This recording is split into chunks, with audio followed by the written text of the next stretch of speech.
میرے محبوب آپ عبادی میرے بندوں کو کتنی محبت سے اللہ نے پکارا میرے بندے، اور اس میں مسلم غیر مسلم اللہ نے سب کو اس میں جگہ دی ہے۔ عبادی میرے محبوب آپ بار بار مسلسل تکرار کے ساتھ میرے بندوں کو بتائیں، عبادی میرے بندے۔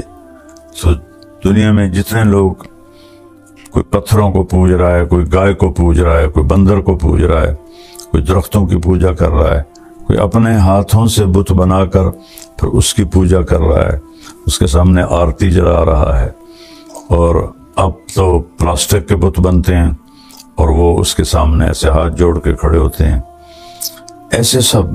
اور کوئی آج فیشن بن گیا ہے یہ کالج یونیورسٹیوں کے بچوں کا کہ میں تو ایتھیسٹ ہوں، میں تو کسی خدا کو نہیں مانتا۔ یہ دنیا کا سب سے بے وقوفی والا بول ہے، اس سے بڑا کوئی بے وقوف نہیں جو اس کائنات کے رب کو کا انکار کر دے۔ تو اللہ سب سے کہہ رہا ہے میرے بندے، بار بار بتائیں میرے بندوں کو کیا، انی، کہ یقیناً میں، انا بذات خود۔ اب الفاظ کا چناؤ اور اس میں جو اللہ کی محبت کی طاقت ہے، انی یقیناً میں، انا بذات خود کیا ہوں، الغفور ہوں، الرحیم ہوں، انتہائی معاف کرنے والا ہوں، انتہائی رحم کرنے والا ہوں۔ اچھا اب بتا رہے ہیں وَأَنَّ عَذَابِي هُوَ الْعَذَابُ الْعَلِيمُ، اور میرا جو عذاب ہے وہ بھی بہت دردناک ہے۔ آیت کو بظاہر دیکھیں تو دونوں پلڑے برابر ہیں، خوشخبری کے بھی اور پکڑ کے بھی، لیکن دونوں میں ایسے فرق ہے کہ یہ جو پکڑ والا سزا والا جملہ ہے ہلکا ہو کے ہوا میں اٹھ گیا ہے، اور یہ جو جملہ رحمت والا بخشش والا یہ وزن سے نیچے جھک گیا ہے۔ کیا کہتا ہے اللہ، وَأَنَّ عَذَابِي، اور میرا عذاب، هُوَ الْعَذَابُ الْعَلِيمُ، وہ عذاب بہت سخت ہے۔ پہلے ہم پیچھے جائیں، نبّئ عبادی، میرے بندوں کو بار بار بتائیں، میرے بندے عبادی، جو رب کو گالیاں نکالتے ہیں ان کو بھی اللہ کہہ رہا ہے میرے بندے، میں بذات خود معاف کرنے والا ہوں، رحم کرنے والا ہوں، اور میرا عذاب، وہاں ہے انی اور یہاں ہے عذابی، عذابی میرا عذاب، یہ دو الگ لفظ ہیں، ایک عذاب اور ایک یا، تو ان کو مضاف اور مضاف الیہ کہتے ہیں۔ اور عربی قاعدہ یہ ہے کہ یہ دونوں الگ چیزیں ہیں، جیسے میں اردو میں کہتا ہوں میری کتاب، تو کتاب الگ چیز ہے، میں الگ چیز ہوں۔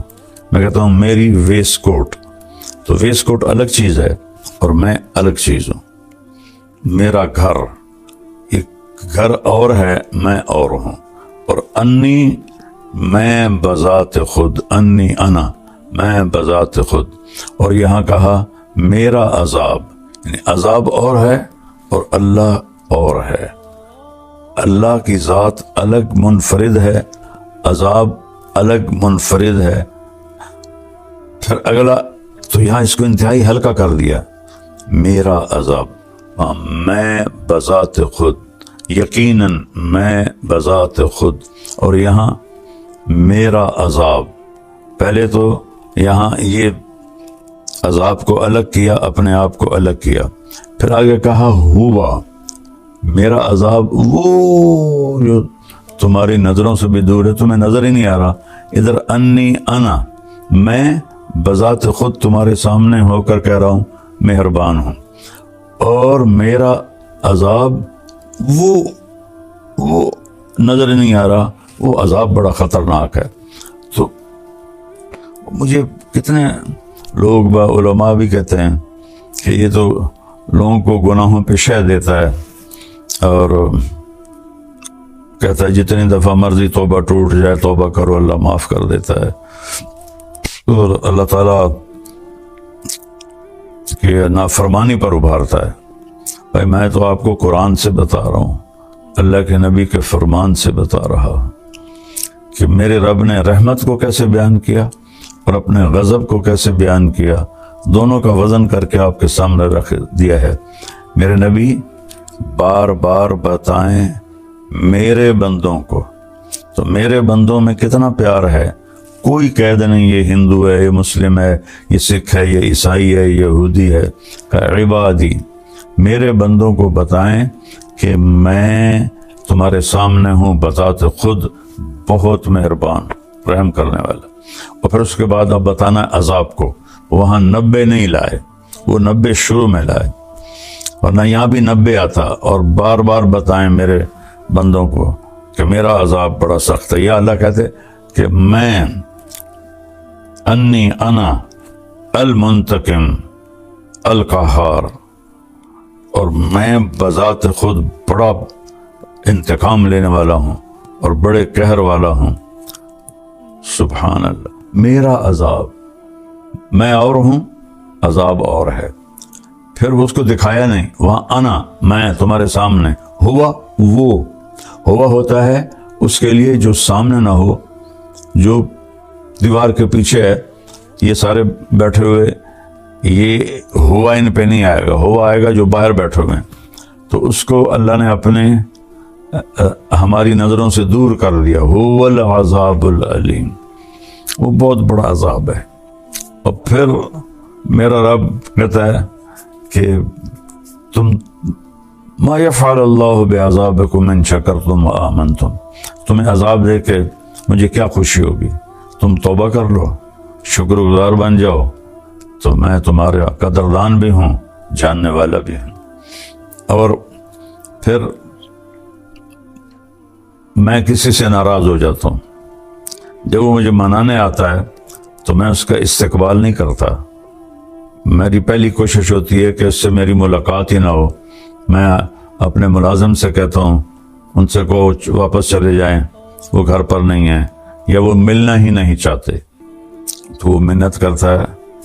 واقعہ یاد آ گیا، غلام حیدر وائن مرحوم بڑا درویش وزیر اعلیٰ گزرا ہے، تو غریب سے گھر کا تھا، اور جس گھر میں زندگی گزاری ایک چھوٹا سا گھر تھا 2.5-3 مرلے کا، اسی میں وزارت اعلیٰ گزاری، اسی میں وہ بے گناہ شہید کر دیا گیا۔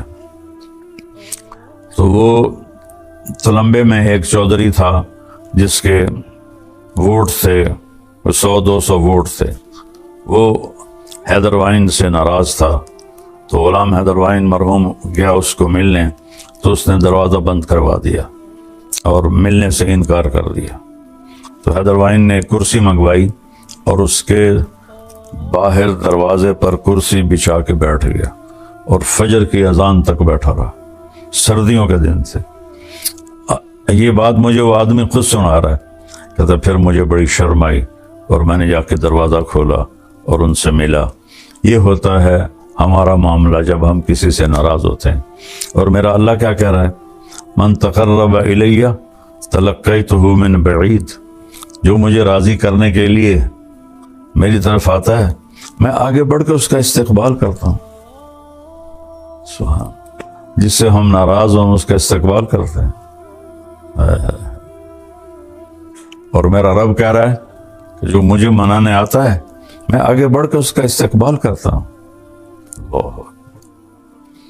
وَمَنْ أَعْرَضَ عَنِّي نَادَيْتُهُ عَنْ قَرِيبٍ، اور جو میری طرف نہیں آتا میں خود اس کے پاس چلا جاتا ہوں اور اسے کہتا ہوں اَوَلَكَ رَبٌّ غَيْرِي، ہائے ہائے میرے بندے کا میرے علاوہ بھی کوئی رب ہے تیرا، میرے سوا تجھے کہاں پناہ ملے گی، نہ کہیں جہاں میں امان ملی، جو امان ملی تو کہاں ملی، میرے جرم خانہ خراب کو تیرے عفو بندہ نواز میں، کہ کہیں جائے پناہ نہیں ہے، صرف وہی ہے در اللہ کا جہاں پناہ ملتی ہے۔ یہ نا ایک بڑا غلط سا محاورہ، 900 چوہے کھا کے بلی حج کو چلی، بھائی بڑے ساری زندگی گناہ کر کے ہن توبہ کردہ پیا، تو 900 چوہے کھا کے بلی حج کو چلی جائے تو معافی ہو جائے گی انشاءاللہ۔ 9000 بھی کھا لے اور جا کر اللہ کی بارگاہ میں ماتھا ٹیک دے تو اللہ معاف کر دے گا۔ یہ تو محاورہ ہی غلط ہے۔ محاورہ ہے اقبال کا شعر، نہ کہیں جہاں میں اما ملی، جو اما ملی تو کہاں ملی، میرے جرم خانہ خراب کو تیرے عفو بندہ نواز میں، میرے منہ کی سیاہیاں، میرے گناہ، ان کو تیری بارگاہ میں جا کے پناہ ملی اور معافی ہوئی۔ تو اللہ سے بڑھ کر تو کوئی مہربان نہیں، اس سے بڑھ کر کوئی معاف کرنے والا نہیں۔ زمین کہتی ہے اللہ اجازت دے میں پھٹ جاؤں، ان کو نگل جاؤں۔ سمندر کہتے ہیں اللہ اجازت دے میں چڑھ جاؤں، ان کو بہا دوں۔ فرشتے کہتے ہیں اللہ اجازت دے ہم اتر جائیں، ان کی گردنیں اڑا دیں۔ تیرا کھا کے اور تیری نافرمانی کرتے ہیں تو اللہ تعالیٰ فرماتے ہیں دعو عبدی فانا اعلم بعبدی منکم، میرے بندے کو کچھ نہ کہو، میں اپنے بندے کو تم سے زیادہ جانتا ہوں، میں اس کی توبہ کا انتظار کر رہا ہوں، جب یہ توبہ کرے گا میں معاف کروں گا۔ تو میرے بھائی بہنوں، رمضان کا مبارک مہینہ ہے اور اللہ کی رحمت کے در کھلے ہوئے ہیں اور جہنم کے دروازے بند ہیں، شیطان قید ہیں، جنت کا دروازہ کھلا ہوا ہے۔ ہم سب مل کر اپنے گناہوں پہ توبہ کریں اور اللہ کی بارگاہ میں معافی مانگیں۔ ہمارے تو گناہ ہی تھوڑے سے ہیں، میرا اللہ تو کہتا ہے اتنے گناہ کر کے آسمان کی چھت کو لگا دے، پھر صرف ایک دفعہ کہہ دے یا اللہ معاف کر تو سارے معاف کر دوں۔ میں یہاں عائشہ مسجد میں بیٹھا تھا، 4 نوجوان آئے، کہا جی مولانا صاحب ساری زندگی نہ نماز پڑھی، نہ جمعہ پڑھا، نہ عید پڑھی، نہ روزہ رکھا، زندگی میں 2 روزے رکھے وہ بھی شراب پی کر افطار کیے۔ تو ہمارا خیال تھا ہماری کوئی بخشش نہیں، لہذا ہم نے جو موج کرنی ہے نا بھائی یہاں کر لیں، آگے تو آ گئی ہے۔ تو ایک دن ہم گاڑی میں تھے، ہمارے ایک دوست ہمارے ساتھ بیٹھا اور اس نے آپ کی کیسٹ لگا دی، اس وقت کیسٹوں کا دور تھا، تو اس میں آپ نے بیان کیا کہ اللہ تعالیٰ فرماتا ہے اتنے گناہ کرو کہ آسمان کی چھت کو لگا دو، پھر ایک دفعہ معافی مانگو تو میں معاف کر دوں گا۔ تو مولانا صاحب ہم نے کبھی زندگی میں نہیں سنی تھی یہ بات کہ اللہ اتنا معاف کرنے والا ہے، ہم تو سمجھتے تھے اب ہماری بخشش ہی کوئی نہیں۔ اس حدیث کو سننے کے بعد ہم نے توبہ کی اور قریب ہی رمضان گزرا تھا کہ سارے روزے رکھیں، ساری نمازیں پڑھی ہیں، تراویح پڑھی ہے اور ساری چیزوں سے توبہ کی ہے اور 5 وقت کے نمازی بن گئے ہیں۔ تو اللہ کی رحمت سے تو حوصلہ بڑھتا ہے۔ پہلی دنیا نا امید ہوئی پڑی ہے، ان کو اور ڈرا دھمکا کے نا امید کرنا، یہ میں تو اللہ کی رحمت سے جوڑتا ہوں اپنے بھائی بہنوں کو، ساری دنیا کے انسانوں کو کہ اللہ کے سامنے جھک جاؤ، اللہ معاف کر دے گا۔